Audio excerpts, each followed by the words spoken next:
Hello, so this is a quick update about adult education tutors pay and conditions. So I made one video already and I'll put a link to that video under this video here on YouTube. But there are some things that I maybe forgot a little bit about and I wasn't aware of. So I'm just going to add them in here very quickly. So I talked about the unqualified teacher rate, which is what we're getting in MSL-ETB and other places as well, I think. So the pre-2011 rate generally on your payslip, you get 42.65 if it's pre-2011, post-2011. Then there's more on top of that, the holiday pay. So it's the post-2011, the way it's calculated may actually not be 100% correct, but they were the figures I was given by finance in MSL-ETB. It's something around that. But there's another rate, a very common rate, and it's the self-financing rate.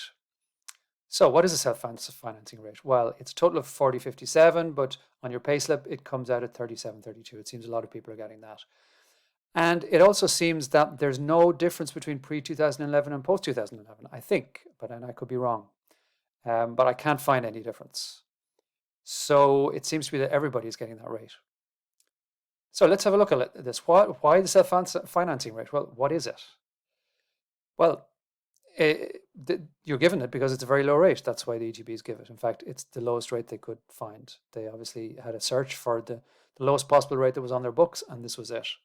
The self-financing rate is actually lower than the unqualified teacher rate. In the previous video, I mentioned that we were getting the lowest possible rate for any teacher. Well, fair play to the ETBs, they've actually found a lower rate. And the lower rate is the self-financing rate. Self-financing rate is, the second reason then is, you're getting it because the EDPs can do what they want. There's no restraint on them whatsoever. So what is the self-financing rate? Well, it's not appropriate for adult education tutors because we don't teach on self-financing courses. Self-financing courses are courses where people, members of the public, pay for their courses. It's just as it sounds.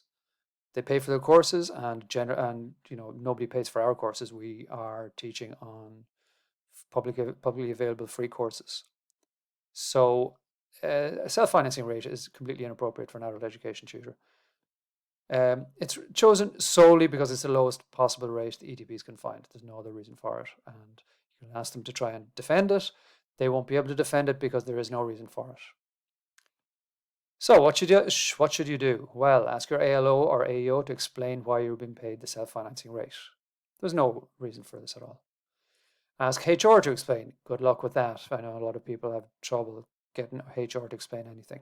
They're not great in MSL, and I know other places they can be a little bit like the Kremlin. You don't get much out of them. Make it clear that this rate is inappropriate for tutors, and you require a higher rate. I mean, it's completely inappropriate. And to contact your union. So in Sligo, this was happening. Until 2019, we were paid the self-financing rate. TUI got involved and the rate improved.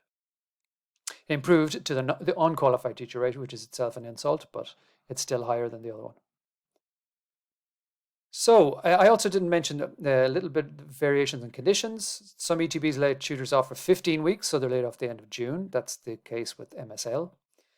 Some ETBs laid tutors off for 17 weeks in the middle of June, and some are laid off at the end of May. 19 weeks. So that's 19 weeks they're laid off for, almost 40% of the total year. So how do the ETBs get away with all of this? Well, it's kind of simple, really. There's no national agreement, so they can do what they want. They keep tutors ignorant. Maybe they do it deliberately, maybe by accident, who knows? But anyway, they don't respond very well to requests for information about all of this. None of this is broadcast. I had to dig a lot to find this. And they rely on tutors' passivity. They rely on our good nature. They rely on our patience. They rely on the fact that maybe we don't want to rock the boat. We don't want to make hassle, make waves. And they rely on it to basically treat us like this. So I think there's a lesson there somewhere. So again, if anybody has any questions or queries, mcnameelorcan@gmail.com. Thanks for watching.